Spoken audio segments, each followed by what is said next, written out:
Universidad de Cuenca, carrera de medicina. Mi nombre es Kevin Josué Yumbla Minchala y hoy presentamos masas pleurales.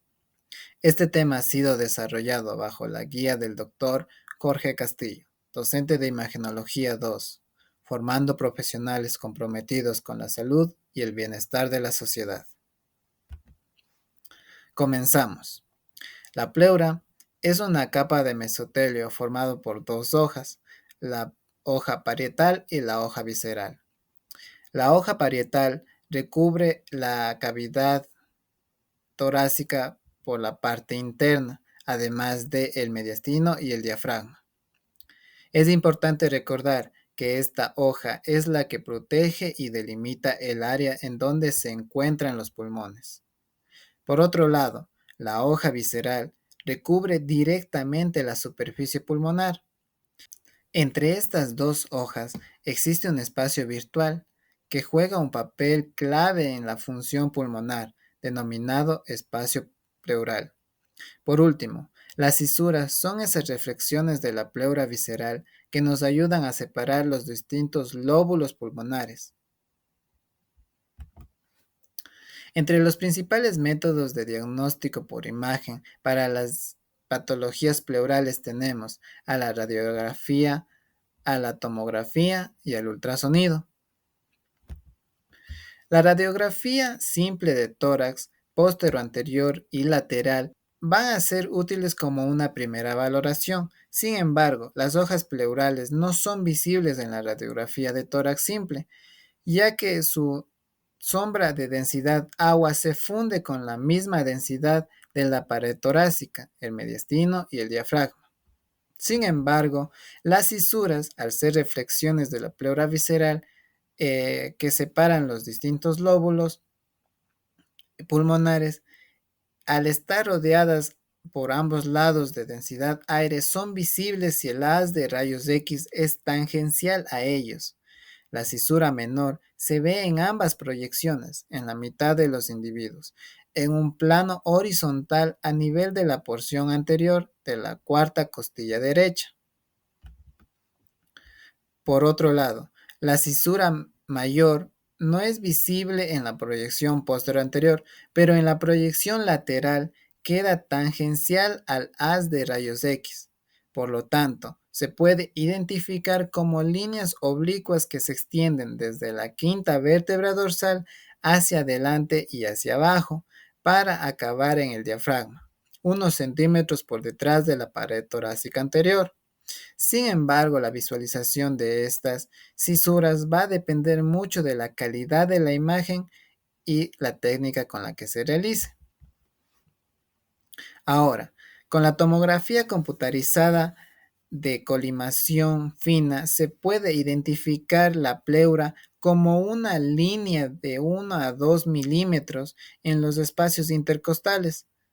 Esta línea va a estar formada por las hojas pleurales, la fascia endotorácica y el músculo intercostal interno. De esta manera, la pleura va a estar delimitando todo lo que es el parénquima pulmonar.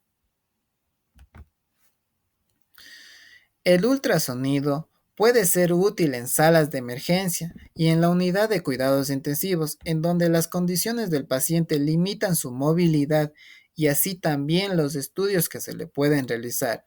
Sin embargo, esta técnica depende del operador, su habilidad y la experiencia que tenga para identificar y reconocer los diferentes patrones ecográficos. Siendo así, un buen profesional con un ecógrafo puede diferenciar y diagnosticar el parénquima pulmonar normal de un neumotórax, de un síndrome intersticial, de una consolidación alveolar o incluso de un derrame pleural.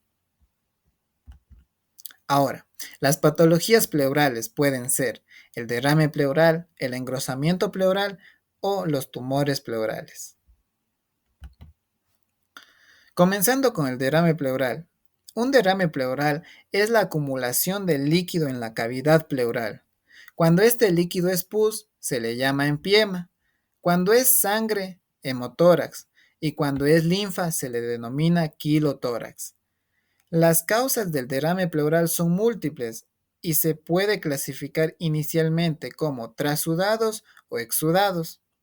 La diferencia entre un trasudado y un exudado radica en su contenido de proteínas y de LDH, siendo que valores menores a 3.5 gramos sobre litro de proteínas y menores a 200 unidades por litro de LDH van a hacer referencia a trasudados. Por otro lado, valores mayores a estos van a referir exudados. Además, también nos importa analizar la relación entre las proteínas del líquido pleural y las proteínas del plasma del paciente. Lo mismo, el contenido de LDH del líquido pleural con el valor de LDH en el plasma del paciente. Así tenemos que los derrames pleurales por trasudados van a aparecer por el aumento de la presión hidrostática capilar o por disminución de la presión osmótica del plasma. En los trasudados, la pleura no está afectada y esto nos hace llevar a la conclusión de que la etiología de un derrame pleural por trasudado va a hacer referencia a procesos sistémicos como la insuficiencia cardíaca, el síndrome nefrótico, la cirrosis hepática, entre otras patologías similares. Por otro lado, los derrames pleurales por exudados van a aparecer debido a alteraciones de las hojas pleurales que se producen por un aumento de la permeabilidad de los capilares. Las enfermedades que pueden causar exudados pleurales son los tumores, las neumonías bacterianas, las neumonías víricas, las infecciones por tuberculosis, el tromboembolismo pulmonar, entre otros, así como fármacos y patologías crónicas como la artritis reumatoide, incluso el lupus eritematoso, o patologías abdominales como la pancreatitis o incluso abscesos hepáticos. Se presenta el caso de una mujer de 45 años de edad con antecedentes personales patológicos de asma bronquial, que acude a consulta por presentar disnea de mínimos esfuerzos y dolor torácico. Se le realiza una radiografía simple de tórax en donde se visualiza un derrame pleural que compromete el hemitórax izquierdo, eh, motivo por el cual se le realiza una toracocentesis para tomar una muestra de este líquido, debido a que la muestra nos puede ayudar a definir la etiología en base a sus características, como ya mencionamos. Diferenciar entre un trasudado y un exudado nos ayuda mucho en orientarnos hacia la etiología correcta del derrame. En este caso, el líquido pleural presentaba características densas de ser un líquido denso y lechoso. Esto nos orienta hacia el exudado. Ahora, los derrames pleurales también pueden ser visualizados mediante ecografía. Esta técnica de imagen nos va a poder mostrar características que diferencien entre un derrame pleural simple de un loculado. Como podemos ver en esta imagen, la primera imagen hace referencia a un derrame pleural simple, en donde se observa una colección de líquido anecoico, bien delimitado entre el pulmón colapsado y la pleura parietal. No se observa ninguna imagen ecogénica en su interior. Esto nos hace considerar la posibilidad de que sea un derrame, ya sea por trasudado o un exudado de reciente formación o no complicado. Por otro lado, tenemos un derrame pleural loculado, en donde se evidencian múltiples ecos internos y septos ecogénicos que dividen el contenido interno, haciendo que el líquido se encuentre atrapado y no se desplace con los movimientos del paciente. Este tipo de derrame loculado es generalmente de etiología infecciosa, como lo puede ser en infección por tuberculosis o otros agentes. similares. También puede ser como complicaciones de traumatismos, entre otras etiologías. Ahora, vamos a hablar sobre el engrosamiento pleural. El engrosamiento pleural generalmente representa el estado final de una gran variedad de procesos inflamatorios. Estos procesos inflamatorios pueden ser de origen infeccioso o no, e incluso pueden ser de origen tumoral.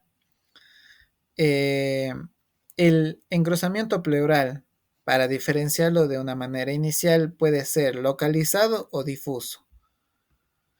El engrosamiento pleural localizado en la parte apical de los pulmones habrá que hacer el diagnóstico diferencial entre un cambio estructural asociado a lesión parenquimatosa fibrocicatricial o a un tumor de Pancoas. Y cuando el engrosamiento pleural localizado se da en otras zonas como lo son el seno costofrénico, van a ser resultados de cicatrización de pleuritis fibrino-purulenta. Mientras que si se da la presencia de placas de engrosamiento pleural, generalmente están relacionadas con la exposición al asbesto. Entonces, aquí presentamos un ejemplo de cómo se vería un aumento mínimo del grosor pleural en la zona apical, en este caso bilateral, aunque se ve un mayor grosor en el lado derecho. Generalmente estas son secuelas de infecciones por tuberculosis. Se presenta el caso de una paciente mujer de 34 años de edad que acude por presentar fiebre mayor a 38.5 grados.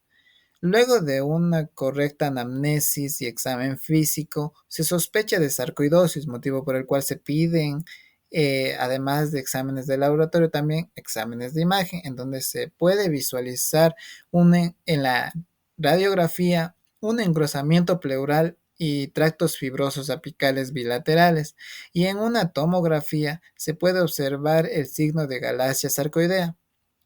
Se le decide iniciar el tratamiento con esteroides, obteniéndose una mejoría que no fue mantenida y la fiebre regresa a la paciente, además de que se presenta un derrame pleural en donde se realiza estos nuevos exámenes de imagen, en donde se visualiza en la RX de tórax la presencia de líquido libre en la parte de las bases pulmonares, y en la tomografía se observa también la presencia de líquido, además de septos que dividen y generan un derrame loculado. Debido a esto se realiza una toma de muestra de líquido pleural y sale positivo para tuberculosis. Este caso me pareció interesante debido a que tanto la sarcoidosis como la tuberculosis generan este engrosamiento de pleural en la zona apical, y que se presenten las dos patologías en un mismo paciente es como que muy casualidad. Ya. Continuando, ahora tenemos el tumor de Pancoas.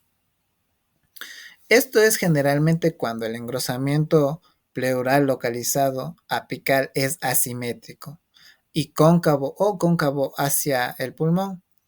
Aquí hay que de descartar la posibilidad de un tumor de Pancoas, porque generalmente el tumor de Pancoas va a ser unilateral y asimétrico. Aquí tenemos una imagen en donde se visualiza una área con aumento de densidad mal definida, con un infiltrado intersticial hacia la región del lóbulo superior derecho.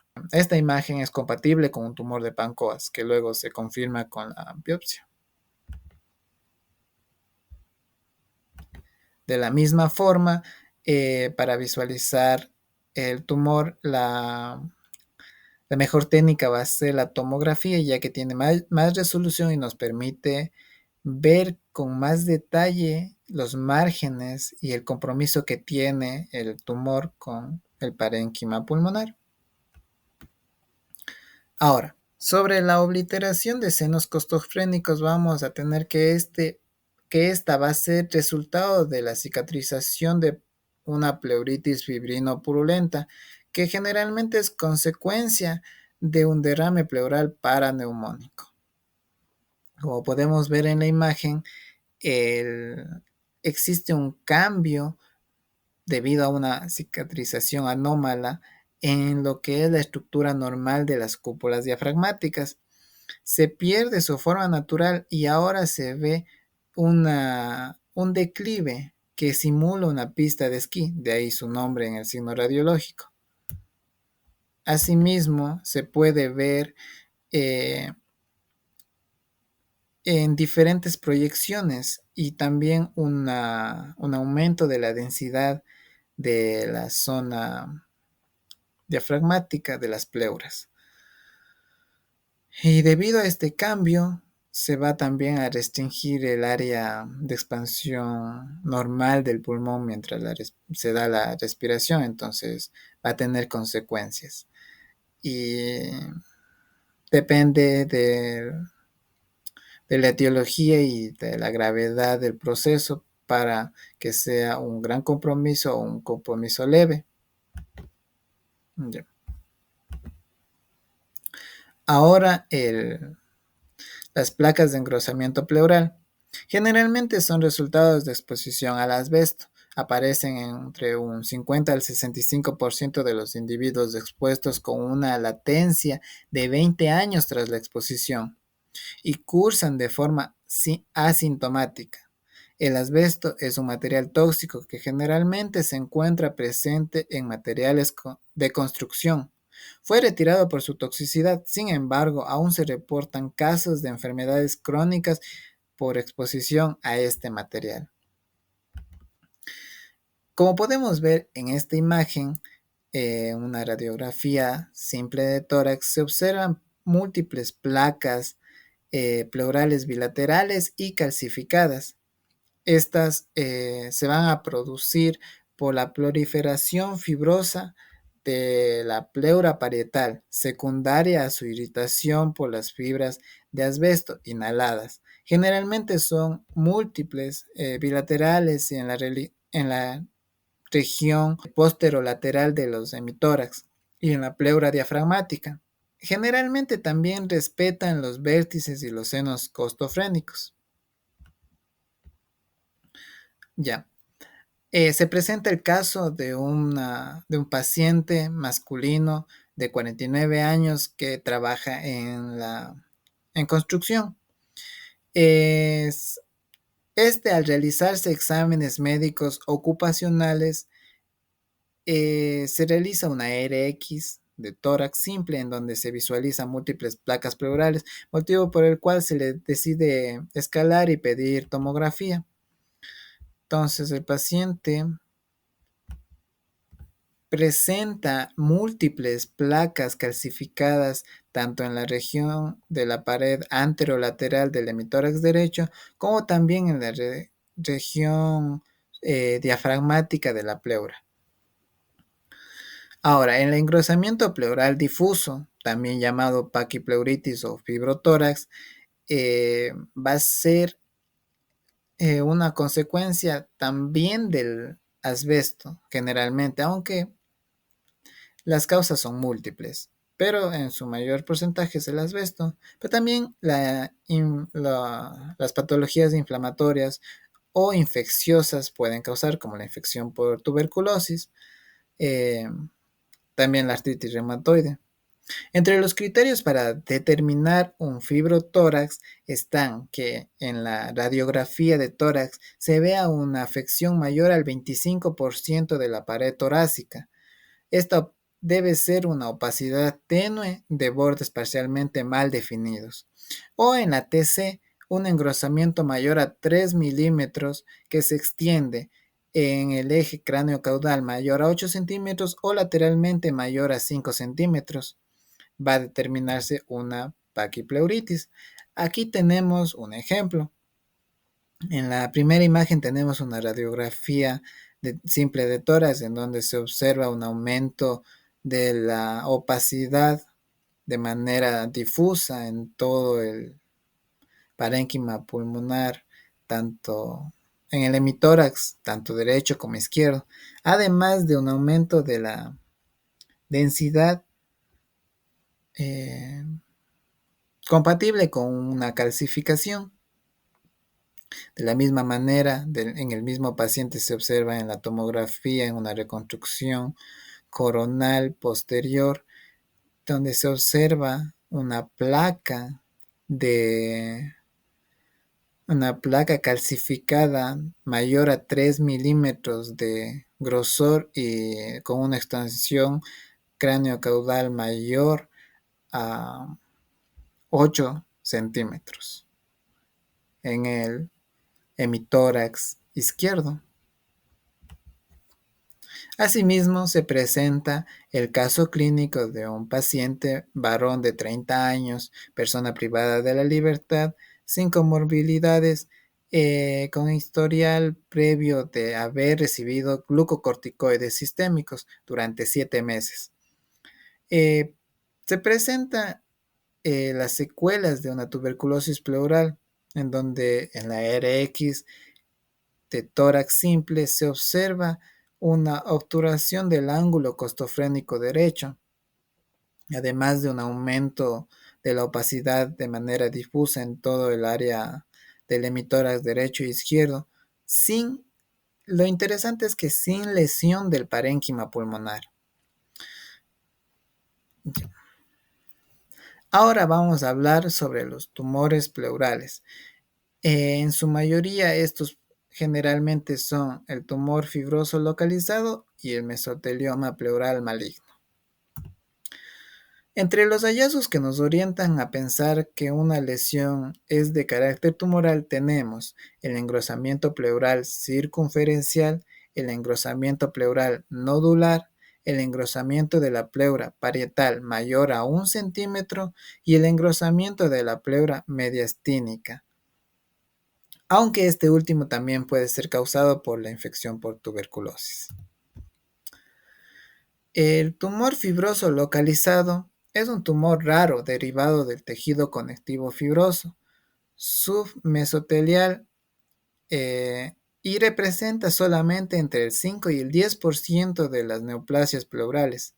Generalmente no se relaciona con la exposición previa al asbesto y suele ser benigno, pero en un 12 a 15% puede tener un comportamiento agresivo con recurrencias locales e incluso desarrollar metástasis. De esta manera se presenta el caso clínico de una paciente femenina de 55 años de edad que acude a consulta por presentar disnea progresiva. En los estudios de radiografía se observa una obesidad en hemitórax derecho que desplaza el mediastino, motivo por el cual se decide realizar una tomografía en donde se observa una gran masa pleural del lado anterior derecho con realce heterogéneo que muestra unos bordes bien definidos. De ahí la importancia de pedir una tomografía, que es un estudio con mayor resolución, porque nos permite visualizar más el compromiso de las estructuras adyacentes por parte del tumor. Ahora, mesotelioma. Se presenta el caso de un paciente masculino de 70 años de edad que acude por presentar disnea. En los estudios iniciales de radiografía se observa una opacidad del espacio pleural derecho. Se sospecha de un derrame pleural, motivo por el cual se decide pedir una tomografía. En la tomografía se observa un derrame pleural loculado con zonas de la pleura engrosada de manera nodular. Además de que al analizar los diferentes niveles de corte de la tomografía, se puede evidenciar la presencia de masa de tejido blando que se encuentra en el hemitórax derecho. Ahora, mesotelioma pleural maligno. Generalmente, este se presenta como una masa envolvente circunferencial nodular de tejido blando, que en este caso se presenta en el pulmón izquierdo. Aquí se observa pérdida de volumen con una elevación del diafragma debido a la presencia de esta masa que desplaza también al mediastino. Asimismo, se realiza reconstrucciones de la tomografía en diferentes planos, ya sea coronal o sagital, para definir de una manera más clara el compromiso de las estructuras adyacentes por parte de este tumor, siendo que en este caso las características son compatibles con mesotelioma pleural maligno. Y esto se confirma posteriormente con la biopsia. Ahora, se presenta el caso de un paciente masculino de 70 años que acude por presentar tos, y en los estudios iniciales de radiografía de tórax simple se observa una masa bilobulada en la zona media del hemitórax derecho, motivo por el cual de la misma manera se decide pedir una tomografía para definir mejor la lesión. En dicha tomografía se observa una masa periférica en el hemitórax superior derecho de bordes lisos y ligeramente lobulada, centralmente heterogénea con áreas internas hipodensas. Como podemos ver aquí, se visualiza en una ventana pulmonar y una ventana mediastínica con contraste.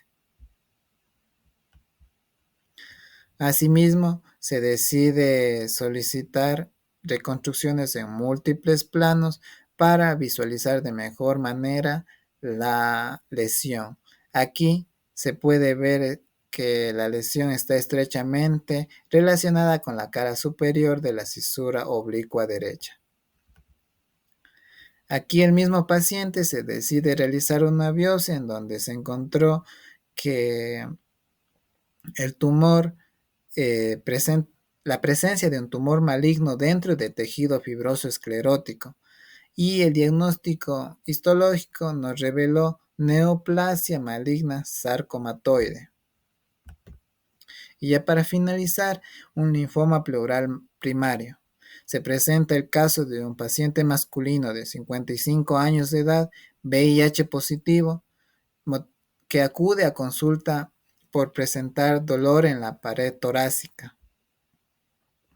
Este paciente, en los estudios de RX de tórax simple, se observa una lesión con características de masa en el hemitórax superior derecho, motivo por el cual se pide tomografía, y en la tomografía también se observa una masa en el hemitórax derecho. Esta masa, debido a sus características, se decide solicitar una PET-CT, un estudio de medicina nuclear, en donde se va a observar la captación de contraste en zonas de mayor metabolismo.